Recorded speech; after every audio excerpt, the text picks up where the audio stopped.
സൂക്ഷിക്കുകയാണെങ്കിൽ അങ്ങനെയാവാം.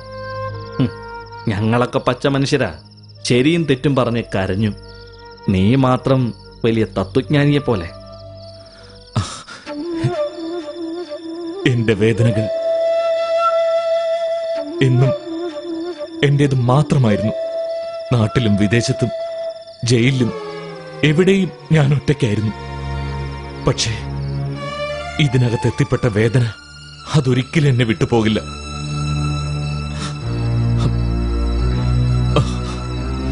പറയാം, ഞാനെല്ലാം പറയാം.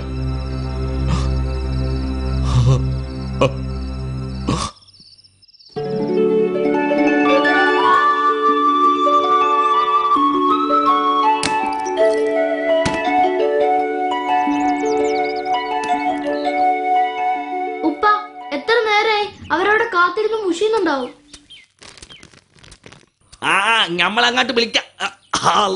അല്ല, ഇതെന്താണ് നാസർ ഭായ്, റോട്ടില് വർക്ക്ഷോപ്പ് ഒന്നും പറയണ്ട, ചെറിയൊരു കംപ്ലൈന്റ്. ഈ വണ്ടിയുടെ ഒരു കാര്യം. അടച്ചോരി, ഇതാരാണ്? മോളങ്ങാട്ട് വളർന്നു പോയല്ല. നമ്മക്കൊരു ചെക്കനെ നോക്കണ്ടേ? പിന്നെ വേണം. നല്ല മുഞ്ചുള്ള ചെക്കന്മാര് നമ്മുടെ കസ്റ്റഡിയിലുണ്ട്.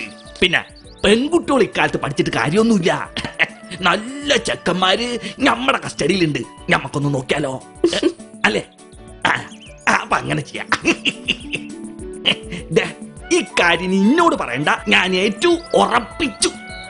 തിരക്കുണ്ട്, ആയിക്കോട്ടെ. ആ ഉസ്താദിന്റെ ഒരു കാര്യം.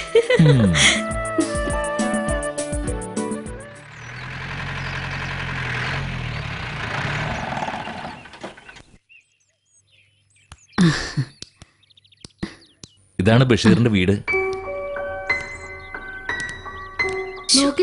മിണ്ടാതിരിക്കാൻ. മുന്താസേ, ആരാ നോക്കിയേ? നാസർക്കയാ. വാടോ വാടോ.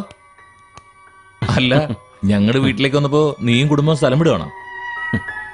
ഞാനിന്ന് ഇവരെ ഷോപ്പിങ്ങിന് കൊണ്ടുവന്നേറ്റതാ. അത് ശരി. വരുന്ന കാര്യം അറിഞ്ഞില്ല. ഇങ്ങളിരിക്കി. മോളു, ഷോപ്പിംഗ് വേണ്ട. അതെ, ഞങ്ങൾക്കും തിരക്കുണ്ട്. വിളിച്ചു പറയാതെ വന്നത് ഞങ്ങളുടെ തെറ്റാ. കേട്ടോ മുന്താസേ, ഞങ്ങൾ ഗൾഫിൽ 15 കൊല്ലം ഒരേ റൂമിൽ താമസിച്ച് ഒരേ സ്ഥലത്ത് ജോലി ചെയ്താ. നാസറിന് ഇപ്പോഴും ഒരു മാറ്റമില്ല. മാറ്റം ഉണ്ടോന്ന് ചോദിച്ചാ പണത്തിന്റെ കാര്യത്തിലുണ്ട്. ഒന്നും പറയണ്ട, പെങ്ങന്മാരെയൊക്കെ കെട്ടിച്ചു വിട്ടപ്പോ ഞാൻ പാപ്പരായിപ്പോയി. അത് നേരാ. നാസറിനെ പോലെ എനിക്ക് പിന്നെ അത്ര പ്രാരാബ്ദങ്ങളൊന്നും ഉണ്ടായിരുന്നില്ല. ഇവരിന്ന് സ്കൂളിൽ പോയില്ലേ? അതല്ലേ ഏക ആശ്വാസം. മഹാ കുസൃതികളാ.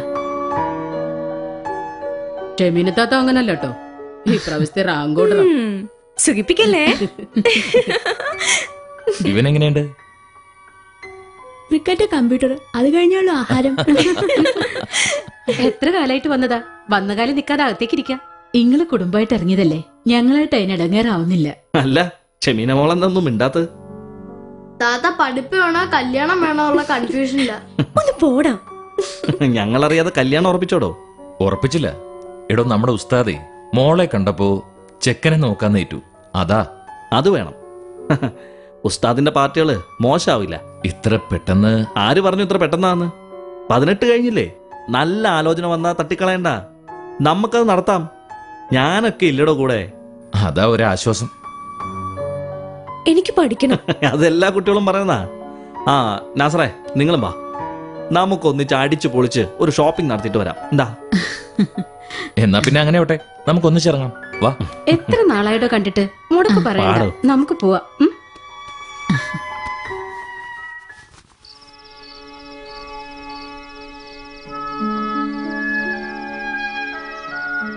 എന്താ വല്ലാത്തൊരാലോചന.